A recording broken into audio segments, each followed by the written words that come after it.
शादी के कितने दिनों बाद करनी चाहिए बच्चे की प्लानिंग? शहरी क्षेत्रों के ज्यादातर कपल्स शादी के कई सालों बाद तक सिर्फ इसलिए पेरेंटहुड को नहीं अपनाते क्योंकि उन्हें लगता है कि वे अभी इस जिम्मेदारी के लिए तैयार नहीं हैं।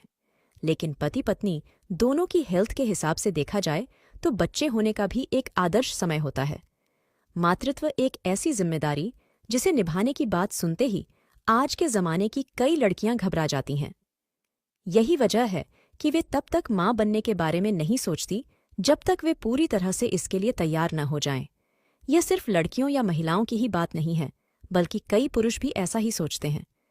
यही वजह है कि शहरी क्षेत्रों के ज्यादातर कपल्स शादी के कई सालों बाद तक सिर्फ इसलिए पेरेंटहुड को नहीं अपनाते क्योंकि उन्हें लगता है कि वे अभी इस जिम्मेदारी के लिए तैयार नहीं हैं। लेकिन पति पत्नी दोनों की हेल्थ के हिसाब से देखा जाए तो बच्चे होने का भी एक आदर्श समय होता है। ऐसे में हम आपको बता रहे हैं कि शादी के बाद कितने समय बाद आपको करनी चाहिए बच्चे की प्लानिंग, ताकि आप और आपका बच्चा दोनों स्वस्थ रहें।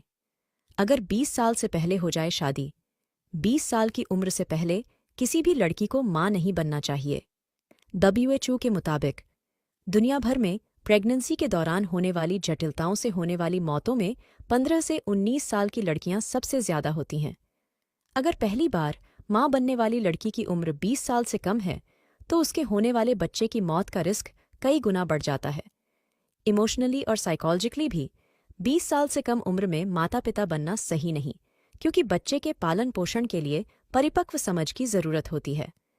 अगर 20-25 साल के बीच हो शादी, अगर आपकी शादी 20 से 25 साल के बीच होती है तो आप शादी के तुरंत बाद बच्चे की प्लानिंग कर सकती हैं, क्योंकि यह गर्भधारण का सबसे आदर्श समय है। इन सालों में मां के अंडों की क्वालिटी सबसे अच्छी होती है। साथ ही पुरुष भी तुरंत परिपक्व होते हैं और गर्भधारण के लिए परफेक्ट माने जाते हैं। साथ ही 25 साल की उम्र आते आते कपल्स फाइनेंशियली भी थोड़े स्टेबल हो जाते हैं और बच्चे की जिम्मेदारी उठा सकते हैं। जब 25-30 साल के बीच हो शादी, अगर आपकी शादी 25 से 30 साल के बीच होती है तो आप शादी के तुरंत बाद बच्चे की प्लानिंग कर सकते हैं। ज्यादातर कपल्स का मानना है कि बच्चे के जन्म के लिए यह सबसे सही उम्र होती है।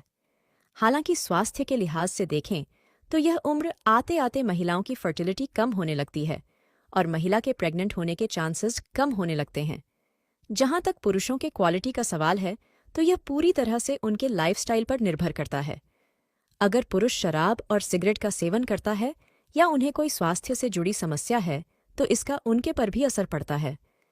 30 से 35 साल के बीच हो शादी, अगर आपकी शादी 30 से 35 साल के बीच होती है तो आपको बिना किसी देरी के तुरंत बच्चे की प्लानिंग कर लेनी चाहिए, क्योंकि खास तौर पर महिलाओं के लिए यह उम्र आते आते प्रेग्नेंट होने के चांसेस बहुत ज्यादा घटने लगते हैं।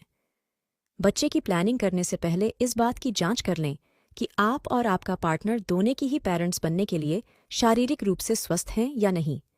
स्टडीज की माने तो इस उम्र में पिता बनने पर की क्वालिटी ठीक नहीं रहती, जिस वजह से होने वाले बच्चे में कई तरह की बीमारियां जैसे ऑटिज्म का खतरा रहता है।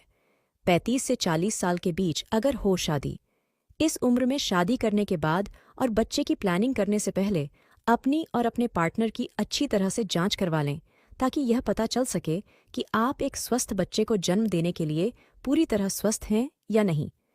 इस उम्र में अगर आप बच्चे को जन्म देने के बारे में सोचते हैं तो होने वाले बच्चे में डाउन सिंड्रोम और ऑटिज्म का खतरा बढ़ जाता है।